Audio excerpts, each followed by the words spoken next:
என்ன நம்ம ப்ரீவியஸ் வீடியோலேயே பார்த்துட்டோம். இப்போ வந்து VLAN எப்படி கான்ஃபிகர் பண்ணலாம் ஒரு சுவிட்சில் அப்படின்றத பற்றி பார்ப்போம். ஸோ இப்போ ஒரு சுவிட்சில் 6 போர்ட் இருக்குது. ஓகே, அதை 1 2 3 இந்த போர்ட்ஸ் மட்டும் 1 2 3 அந்த போர்ட்ஸை VLAN 1ன்னு கான்ஃபிகர் பண்ணணும். 4 5 6 வந்து VLAN 2ன்னு கான்ஃபிகர் பண்ணணும். அதுக்கப்புறம் அதுக்கு IP அசைன் பண்ணணும். ரைட். ஸோ அது எப்படி பண்ணுறதுன்னா, ஃபஸ்ட்டு சுவிட்சில் போய் எனேபிள் கொடுத்தோம் அப்படின்னா நம்ம வந்து இந்த கான்ஃபிக் டெர்மினல் வந்துடும். அப்புறம் VLAN 1 அப்படின்னு அடிச்சுட்டு எக்ஸிட், அப்புறம் VLAN 2 எக்ஸிட். இது பண்ணோம்னா VLAN 1 VLAN 2 இருக்குன்னு அர்த்தம். ஓகே, ஸோ இப்போ எந்தெந்த போர்ட்லாம் முதல்ல VLAN 1 கிரியேட் பண்ணணும். அப்புறம் போர்ட்ஸை அது கூட ஆட் பண்ணணும். ஓகே, VLAN 1 கிரியேட் பண்ணுறது தான் VLAN 1ன்னு போட்டால் போர்ட் VLAN 1 கிரியேட் ஆகிடும். அப்புறம் எக்ஸிட்டு VLAN 2. இப்போ என்ன பண்ணணும்னா போர்ட் அசைன் பண்ணணும். அதுக்கு முதல்ல கான்ஃபிகில் இன்டர்ஃபேஸ் ரேஞ்ச், எந்த இன்டர்ஃபேஸு 1லேருந்து 3 வரைக்கும். ஓகே, அதுக்குள்ளே போயிட்டோம் அப்படின்னா இது இன்டர்ஃபேஸ் ரேஞ்சுக்குள்ளே வந்துருச்சு. இப்போ சுவிட்ச் மோட் அக்சஸ், இது சுவிட்ச் மோட் அக்சஸ்னால் இதெல்லாம் அக்சஸ் போர்ட்னு அர்த்தம்.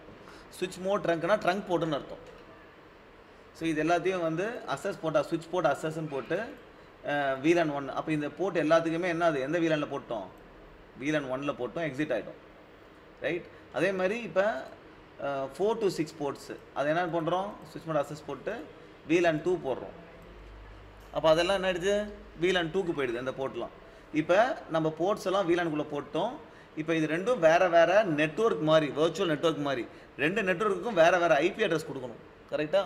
ஸோ இப்போ IP அட்ரஸ் கான்ஃபிகர் பண்ணுறது எப்படி அப்படின்னா, இன்டர்ஃபேஸ் அந்த VLAN 1க்கு போயிடுறோம். IP அட்ரஸ் வந்து பார்த்தீங்கன்னா யூ கிவிங் 1.1. ஓகே, ஸோ கொடுத்துட்டு நோ ஷட் டவுன் அப்படி கொடுத்துட்டு ஆட்டோமேட்டிக்காக ஷட் டவுன் ஆகக்கூடாதுன்னு கொடுத்துட்டு எக்ஸிட் கொடுத்துட்றோம். VLAN 2க்கு வேறு நெட்வொர்க் பாரு, இது 1.1, இது 2.1. ஸோ ரெண்டு VLANுமே வேறு வேறு நெட்வொர்க், IP அட்ரஸே வேறு வேறு நெட்வொர்க்கில் இருக்கும். ரைட்டா? ஸோ இதை கொடுத்தாச்சு. ஓகே, இப்போ VLAN brief IP interface brief போட்டிங்கன்னா உனக்கு என்ன தெரியும். நீங்கள் வேணுன்னா இந்த நோ ஷட் டவுன்னா என்ன மீனிங்கு, இதெல்லாம் நீங்கள் தனியாக ChatGPT பண்ணிங்கன்னா இதெல்லாம் என்ன மீனிங் தெரிஞ்சிடும். இப்போ கான்ஃபிகர் பண்ணியாச்சு. இது வாட் இஸ் கான்ஃபிகரேஷன் VLANல. ஸோ பேசிக்காக நீ ஒரு 6 போர்ட் சுவிட்ச் வச்சுருக்க. கரெக்டாக? So you are having a 6 port சுவிட்ச். போர்ட் 1, போர்ட் 2, போர்ட் 3, அப்புறம் போர்ட் 4, போர்ட் 5, போர்ட் 6. ரைட். இப்போ இது எல்லாத்தையும் கான்ஃபிகர் பண்ணிட்டோம். இதில் கனெக்ட் ஆகிருக்கிற எல்லாமே வந்து பார்த்திங்கன்னா இந்த IP அட்ரஸ், இந்த போர்ட்டுக்கு இந்த VLANக்கு ஒரு IP அட்ரஸ் கொடுத்துருக்கோம். Okay, right. இப்போ நம்ம என்ன பண்ணணும் அப்படின்னா, நெக்ஸ்ட் நம்ம தெரிஞ்சுக்க வேண்டியது என்னென்னா, பேக்கெட் ட்ரான்ஸ்ஃபர் எப்படி நடக்கும். ஓகே, ஸோ இப்போ என்னோட கொஸ்டின் என்னென்னா, கம்யூனிகேஷன் பிட்வீன் சேம் VLANs, ஒரே VLANக்குள்ளே கம்யூனிகேட் பண்ணுற அப்படின்னா நீ என்ன பண்ணுவ. ஃபார் எக்ஸாம்பிள், இதில் ஒரு லேப்டாப் கனெக்ட் ஆகிருக்கு, லேப் 1, இதில் ஒரு லேப்டாப் கனெக்ட் ஆகிருக்கு, லேப் 2. இதுக்கு ஒரு IP அட்ரஸ் இருக்குமா? இது எல்லாமே சேம் VLANனா, அப்போ இது வந்து 192.168 1.10னா இது 1.20ன்னு வச்சுப்போம். இது PC1 PC2, இது PC1 PC2. ஓகே, இது 1.20. இங்கேருந்து இங்கே பிங் பண்ணுற அப்படின்னா இது ரெண்டுமே ஒரே நெட்வொர்க். ஓகே, ஸோ என்ன பண்ணுவோம், இந்த டெஸ்டினேஷன் IPக்கு ஆர் ரிக்வெஸ்ட் அனுப்பிச்சு இங்கோடைய மேக் அட்ரஸ் வாங்கி அந்த மேக் அட்ரஸை வச்சு நம்ம டேரெக்டாக அனுப்பிச்சிடுவோம். போத் போர்ட்ஸ் இது பார்த்தீங்கன்னா both ports belong to the same VLAN. நீங்கள் இந்த சுவிட்ச் என்ன பார்க்கணும்னா எந்த போர்ட்லேருந்து வருதுன்னு பார்க்கும். அது எந்த போர்ட் வந்து VLAN 1 போர்ட்லேருந்து வருது, எந்த போர்ட்டுக்கு போகணும், VLAN 1 போர்ட்டுக்கு தான் போகணும். அப்போ பிரச்சனையே கிடையாது. சுவிட்ச் என்ன பண்ணணும், பேக்கெட் இங்கே போட்டு விட்ருவோம். சுவிட்ச் forwards the frame directly. Layer 2 ஸ்விட்சிங் தான். லேயர் 2 ஸ்விட்சிங் என்ன அர்த்தம், மேக் அட்ரஸை பார்த்து மேக் அட்ரஸை வச்சு எந்த போர்ட்டில் அனுப்பணும்னு டிசைட் பண்ணுறது தான் லேயர் 2. இங்கே அனுப்பிச்சிது. இங்கே ரவுட்டர்ஸ்லாம் எதுவும் இன்வால்வ் கிடையாது. Same VLAN traffic never goes to the router. சுவிட்சுக்குள்ளே தான் இருக்கும். ஓகேவா? இப்போ கம்யூனிகேஷன் பிட்வீன் VLANs.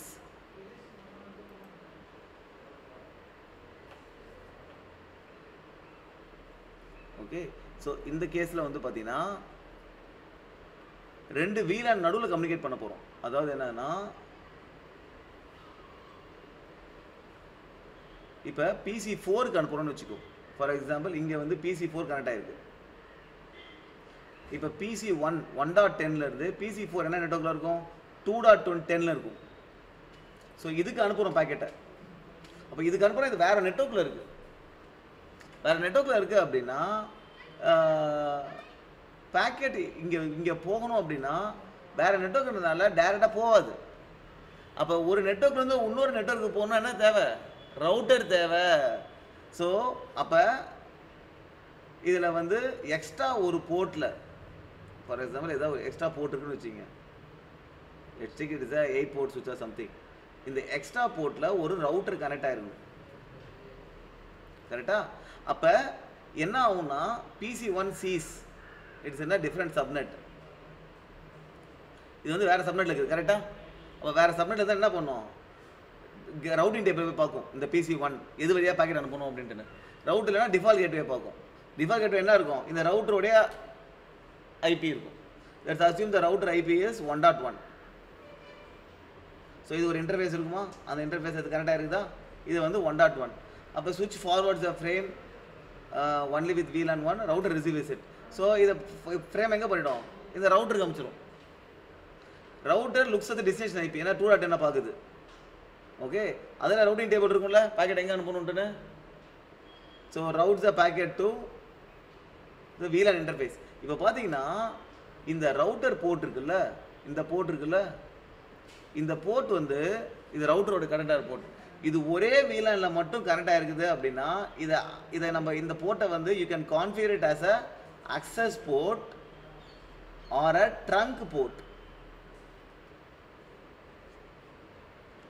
இப்போ இதில் இந்த போர்ட் வந்து it is going to connect system. இந்த ரவுட்டர் வந்து ஒரே ஒரு VLANல மட்டும் தான் கனெக்ட் ஆகிருக்குது அப்படின்னா இது நீ அக்சஸ் போர்ட்டாக கான்ஃபிகர் பண்ணிடலாம்.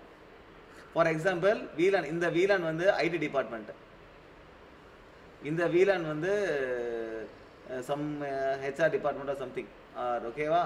இப்போ HR டிபார்ட்மெண்ட் மட்டும் தான் இன்டர்நெட் அக்சஸ் வேணும், ஐடி டிபார்ட்மெண்ட் இன்டர்நெட் அக்சஸ் தேவையில்லை அப்படின்னா இந்த போர்ட்டை அக்சஸ் போர்ட்டாக போட்டு VLAN 2ல போட்டு விட்டுடலாம். ஓகேவா? அப்போ it is connected to only one VLAN, ரைட்டா? இப்போ இந்த போர்ட்டை நீ என்ன பண்ணலாம்னா, இப்போ ரெண்டு சிஸ்டத்துக்குமே இன்டர்நெட் அக்சஸ் வேணும் அப்படின்னா இந்த போர்ட் VLAN 1லையும் இருக்கணும், VLAN 2லையும் இருக்கணும். அப்போ it is a trunk port. You have to configure this as a trunk port. Okay, so இந்த கேஸில் என்ன ஆகும்னா router looks for the destination IP. Okay, இங்கேருந்து பேக்கெட் இங்கே போகணுமா, டிஃபால்ட்டாக இங்கே வந்துருச்சா பேக்கெட்டு, இப்போ டெஸ்டினேஷன் ஐபியை பார்க்கும். இப்போ என்ன ஆகும்? ரவுட்டிங்கில் VLAN 2 இன்டர்ஃபேஸுக்கு அனுப்பணும்னு இருக்கும். அதனால் VLAN 2 இன்டர்ஃபேஸ் 2.1. ஸோ இந்த இன்டர்ஃபேஸுக்கு வந்து பார்த்தீங்கன்னா ரெண்டு ஐபி இருக்கும். ஒன் இஸ் ஃபார் VLAN 1 192.168 1.1 இருக்கும். அதே இன்டர்ஃபேஸ்க்கு 2.1 ரெண்டு இன்டர்ஃபேஸ், ரெண்டு ஐபி இருக்கும்.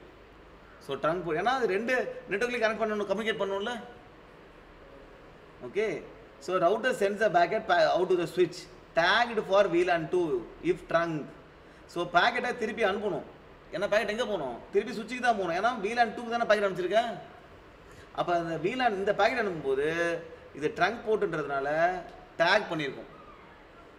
ஓகே, ஸோ டேக் பண்ணி, டேக்னா என்னென்னா அந்த பேக்கெட் இருக்குல்ல, மேக் டேட்டா லிங்க் லேயரில் you have destination MAC, source MAC, frame type இருக்குல்ல, அதுக்கப்புறம் VLAN ஐடி, VLAN டேக் இருக்கும். இதுதான் VLAN டேக். இது என்ன IEEE ஸ்டாண்டர்ட்னா 802.1Q. இந்த ஸ்டாண்டர்ட் படி டேக் பண்ணும். இதில் உன்னோட VLAN ஐடி இருக்கும் 2 அப்படின்ட்டு. அதுக்கப்புறம் தான் IP அட்ரஸ் வரும், அப்புறம் TCP ஹெடர் வரும். இப்படி தான் பேக்கெட் ஃப்ரேம் ஆகிருக்கும். எக்ஸ்ட்ரா இந்த டேக் VLAN டேக் இருக்கும். ஸோ இந்த டேக் போட்டு உன் சுவிட்சுக்கு வந்துடும். சுவிட்சு வந்து அந்த டேகை பார்த்து VLAN 2க்கு அனுப்பணும்னு பார்த்துட்டு இந்த டேகை ஸ்ட்ரிப் பண்ணிவிட்டு இதை எடுத்துட்டு அப்புறம் அந்த கரஸ்பாண்டிங் சிஸ்டத்துக்கு டேக் இல்லாமல் பேக்கெட் அனுப்பும். Okay, so VLAN 2. ஓகேவா? So this is how communication between VLANs. இதுவே நீ இங்கேருந்து ப்ரௌஸ் பண்ணுறேன்னு வச்சுக்கோ, தென் பேக்கெட் வில் கோ டிஃபால்ட் ரவுட்டர்னா ரவுட்டருக்கு போயிடும், ரவுட்டர்லேருந்து இன்டர்நெட்டுக்கு போவோம். ரிப்ளை வந்துச்சு அப்படின்னா உனக்கு VLAN டேக் போட்டு வரும், அப்புறம் இங்கே வந்து கரஸ்பாண்டிங் சிஸ்டத்துக்கு போயிடும். So if that is what happen when you access internet. Okay, சரி. இப்போ ட்ரங்க் போர்ட்டை பற்றி இன்னும் கொஞ்சம் டீட்டெயிலாக பார்க்கணும் அப்படின்னா, இஃப் த சுவிட்ச் router link is configured as a access port in a single VLAN. அப்படின்னா உன் சுவிட்ச் ரவுட்டர் லிங்க் இருக்குல்ல, நம்ம பார்த்தோம்ல, ஒரு சுவிட்ச் இருக்கு, அதுவும் ஒரு ரவுட்டரும் லிங்க் ஆயிருக்குல்ல, இது வந்து ரவுட்டர். இது ஒரு VLAN அப்படின்னா இதை நீ அசஸ் போட்டா கான்ஃபிகர் பண்ணலாம். அப்படி அசஸ் போட்டா கான்ஃபிகர் பண்ணா it's just access port. You cannot do inter VLAN routing. ஒரு VLANல இருந்து இன்னொரு VLANக்கு ரவுட்டிங் பண்ண முடியாது அசஸ் போட்டா கான்ஃபிகர் பண்ண அப்படின்னா. ரைட்? இஃப் த சுவிட்ச் link is configured trunk port, then the port carries multiple VLANs. அந்த போர்ட் வந்து மல்டிபிள் VLAN கேரி பண்ணும், VLAN 1 and VLAN 2. okay, the frames on this wire are 801 tagged. இந்த வயர்ல வர frames எல்லாமே 801Q tagged. அந்த VLAN ID tag நான் சொன்ன பத்தில அந்த tag இருக்கும். okay, so on the router நீ என்ன பண்ணா எப்படி கான்ஃபிகர் பண்றதுன்னா, இன்டர்ஃபேஸ் அந்த கேட்வே இன்டர்ஃபேஸ் ரவுட்டர்ல கான்ஃபிகரேஷன் சொல்றேன். என்கேப்சுலேஷன் போட்டுட்டு இது ரெண்டு ஐபி அட்ரஸையும் கான்ஃபிகர் பண்ணணும் அந்த இந்த பர்டிகுலர் இன்டர்ஃபேஸ்க்கு. ஓகேவா? ஒரே இன்டர்ஃபேஸு அதுக்கு ஒரு ஒரு அலியாஸ் இன்டர்ஃபேஸ் கிரியேட் பண்ணுற .1ன்ட்டுன்னு. அந்த .1க்கு இந்த ஐபி அட்ரஸ் கொடுக்குற. அப்புறம் அதே இன்டர்ஃபேஸ் தான், அதே ரவுட்டர் அதே ஃபிசிக்கல் இன்டர்ஃபேஸ் தான், அந்த .2 இன்னொரு அலியாஸ் என்ன கொடுக்குற, 2.1 கொடுக்குற ரவுட்டரில். ஓகே, so இங்கே பாருங்க, the switch will read the VLAN tag and forward it to the current VLAN ports. switch வந்து என்ன பண்ணணும்னா அந்த VLAN tag ரீட் பண்ணி அந்த VLAN current portக்கு ஃபார்வர்ட் பண்ணும். inside VLAN 2 அந்த VLAN குள்ள வந்துச்சுன்னா the host or the access host ports are access ports. இந்த போர்ட்லாம் access ports. so when the switch delivers the packet to the end deviceக்கு packet போகும்போது the tag is stripped. அந்த VLAN tag strip பண்ணிடுவோம், அவ எடுத்துருவோம். so host the current access system will not see the VLAN tags. okay, so இந்த router தான் VLAN tag போடும் packet வரும்போது. அந்த corresponding systemக்கு packet அனுப்பும்போது VLAN tag strip ஆயிடும். this is how the complete routing works. but trunkல இருந்து routerக்கு போற இந்த லிங்க் இருக்குல்ல, this will be 801Q tagged. access port to PC இதான் access port. கரெக்ட்டா access port to PC connect பண்றோம்ல, அந்த இதெல்லாம் வந்து it will be untagged.